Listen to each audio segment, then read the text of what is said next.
Pendant son séjour à Cash Money, la relation entre Wayne et Birdman est passée de Wayne rappant pour sa figure paternelle par téléphone, à Wayne et sa figure paternelle s'embrassant sur la bouche.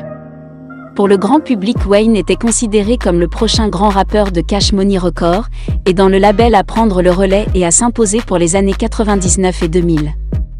Birdman considérait Wayne comme son propre fils, du moins c'est ce qu'il prétendait.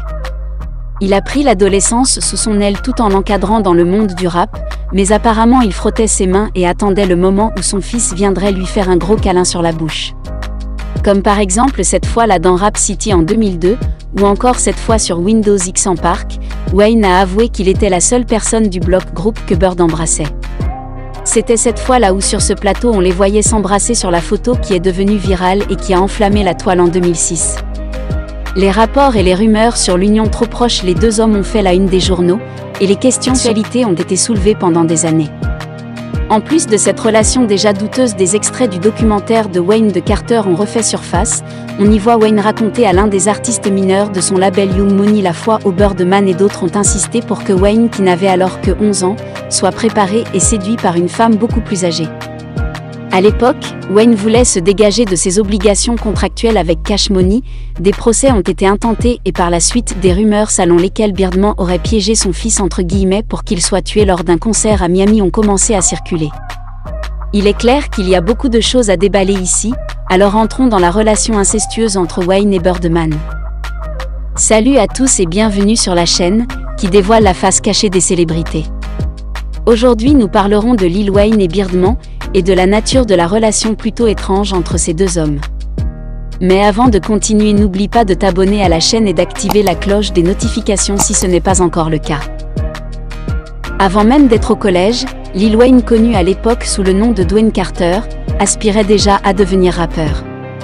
En croisant le chemin du cofondateur de la maison de disques Lily Slim en 1991, Lil Wayne s'est rapproché de ses objectifs. Voulant construire leur label, Slim a présenté à son frère Birdman le jeune Wayne, qui a eu la chance de rencontrer les deux cofondateurs du label Cash Money Records, Birdman et Slim, avant même son 9e anniversaire. Sa mère était totalement opposée à l'idée qu'il se lance dans un domaine peu glorieux, mais cela n'a fait que le pousser à travailler plus dur pour transformer son rêve de devenir rappeur en réalité. Après que Wayne ait essayé de prouver sa valeur à Birdman, ce dernier lui a finalement permis de rejoindre officiellement son label Cash Money Records. À cette époque, Wayne n'avait que 12 ans, mais il avait été placé dans un duo qui s'appelait Bee Gees. Ce passage n'a pas duré très longtemps, et il sera plus tard placé dans le groupe Hot Boys, aux côtés d'autres artistes de Cash Money tels que Biggie, Young Turk et Juvenile.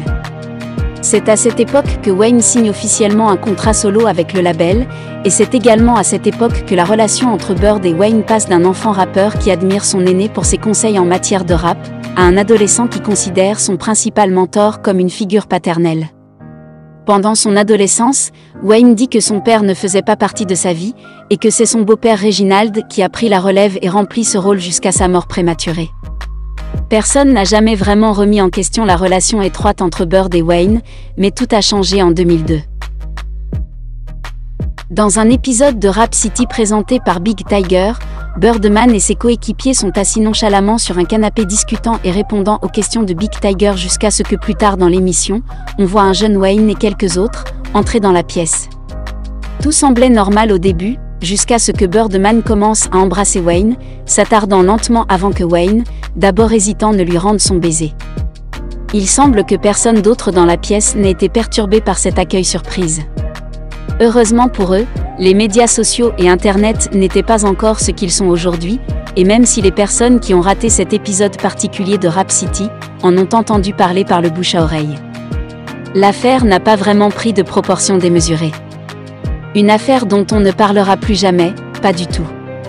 Le fait que Wayne soit devenu le rappeur le plus recherché du hip-hop à l'époque a bien sûr poussé les gens à s'intéresser beaucoup plus à lui. Au début des années 2000, Cash Money Records était devenu l'un des labels les plus populaires du hip-hop, surtout avec des artistes tels que Juvenile et Weezy dans leur liste, et ce jusqu'à l'année 2005.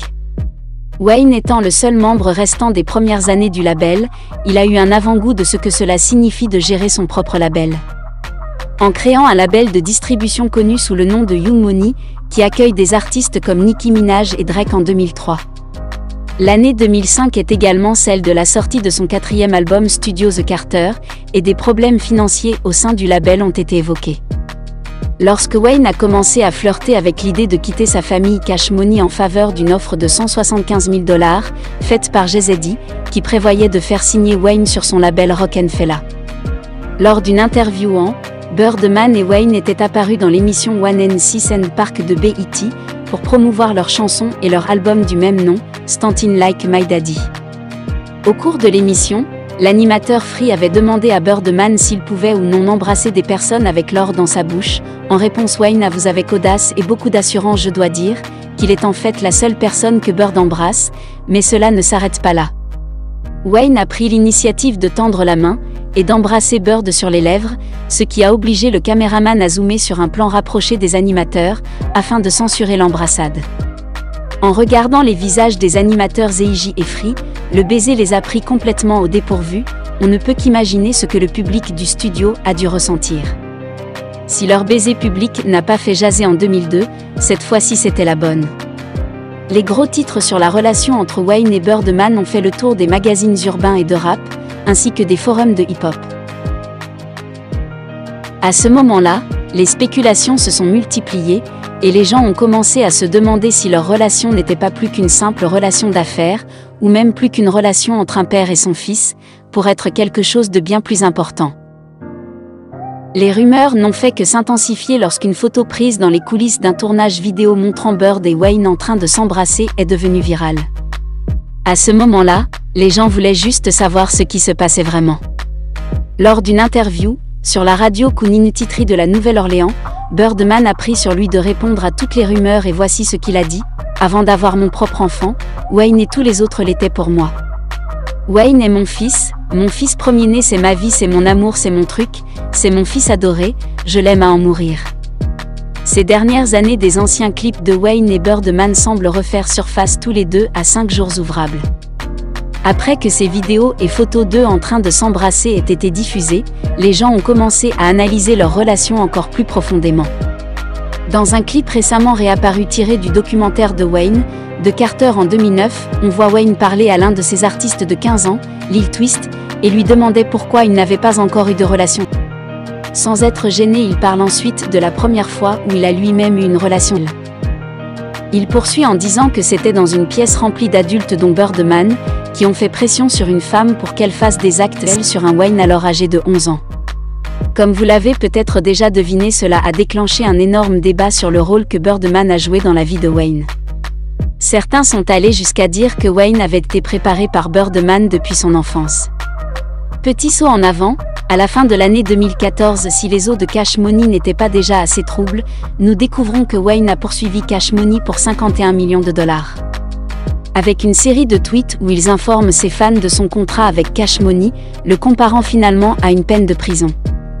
Il a tweeté « À tous mes fans, je veux que vous sachiez que mon album ne sortira pas, et n'est pas sorti parce que Baby et Cash Money Records refusent de le sortir. Ce n'est pas de ma faute, je suis vraiment et profondément désolé pour tous mes fans, mais surtout pour moi et ma famille, pour nous avoir mis dans cette situation. » Il poursuit « Je veux quitter ce label, et ne rien avoir à faire avec ces gens. Mais malheureusement ce n'est pas si facile. Je suis prisonnier, et ma créativité l'est aussi.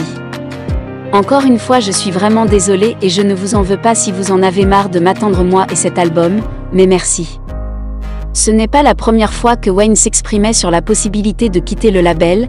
Dans sa mixtape de 2011 non affiliée à Cash Money, il faisait référence au label pour lequel il avait été signé depuis son plus jeune âge. Comme un jardin plein de serpents, dont il devait s'échapper. Bien que son manager ait déclaré que Wayne avait l'intention de quitter le label, nous ne pouvions pas en être sûrs. Ce n'est que le 26 avril 2015 que les choses ont pris un tournant majeur pour le pire. Alors que Wayne donnait une performance au Campan à Atlanta, son bus de tournée a été criblé de plusieurs balles. Birdman ainsi que son collègue rappeur Young Thug ont été considérés comme les principaux suspects, bien que Young Thug ait déclaré que Wayne était l'un de ses rappeurs préférés de tous les temps. Un post suspect sur Instagram le montrant en relation avec Birdman a immédiatement déclenché des signaux d'alarme. Un rappeur qui se fait appeler Pee Wee Roscoe serait le tireur présumé. La police l'a repéré lors de la performance de Wayne plus tôt dans la nuit, et ils disent que lui et d'autres membres du gang du sang se sont arrêtés à côté du bus de tournée de Wayne dans une Chevrolet Camaro blanche avant d'ouvrir le feu. Lorsque les policiers ont tenté de les approcher, ils ont rapidement pris la fuite. Les rapports indiquent également que la première personne que Pee-wee a appelée était Birdman, mais ce dernier a nié toute implication dans l'incident. Heureusement, Wayne n'a pas été blessé lors de l'incident et a finalement été escorté par la police. Après un autre incident, Birdman et son entourage ont été vus en train de jeter ce qui semblait être une boisson sur Wayne pendant sa performance dans un club de Miami au début de 2016. Les deux ont été aperçus faisant la fête ensemble, ce qui nous a amené à croire que les deux étaient de nouveau en bons termes. Mais que signifiaient donc réellement ces bises dont les images circulaient dans les années 2000 ? Ceux qui faisaient partie de la famille Cash Money à l'époque sont un peu divisés sur la signification réelle de ces baisers. D'anciens membres comme Young Tut ont fait des commentaires disant que tous les hommes jouent à des jeux gays avec leurs enfants et que le baiser entre Bird et Wayne était plutôt du type mob. Juvénile a déclaré que tout homme qui joue à ce genre de jeu est suspect et qu'il ne permettrait jamais à Birdman de l'embrasser comme il l'a fait avec Wayne. L'ancienne mégère de ouf vidéo Karine Stephens a écrit dans son livre Make Love to Emotion, Faire l'amour avec un martien sur sa relation avec Wayne, qu'elle connaît depuis l'an 2000, elle dit qu'elle croit que Birdman a intentionnellement gardé Wayne isolé afin de le garder dépendant. Wayne semblait avoir peur de se débrouiller seul, il avait l'impression qu'il ne pouvait pas aller dans des endroits et faire des choses normales. J'ai toujours pensé qu'il présentait les caractéristiques d'une femme maltraitée. Chaque fois que Wayne essayait de partir ou de s'énerver un peu, Baby lui achetait quelque chose. Quand Wayne a envisagé d'aller sur le label de Jay-Z, Baby lui a donné son propre label. À chaque anniversaire, il lui offrait $1 million, une nouvelle voiture, et ce genre de cadeaux extravagants. En ce qui concerne le procès que Wayne avait prévu d'intenter, Birdman a parlé à l'animatrice radio Angie Martinez et a affirmé que ce n'était juste que du business, que Wayne était son fils et qu'il ferait tout pour lui. Curieusement, ce n'est pas du tout comme ça que Wayne vous voyez les choses, mais nous vous laissons en être juge. Le procès a été réglé en 2018 et il semblerait que les deux sont de nouveau en bons termes puisqu'ils sont apparus ensemble dans un tournage de clip vidéo au début de l'année 2021.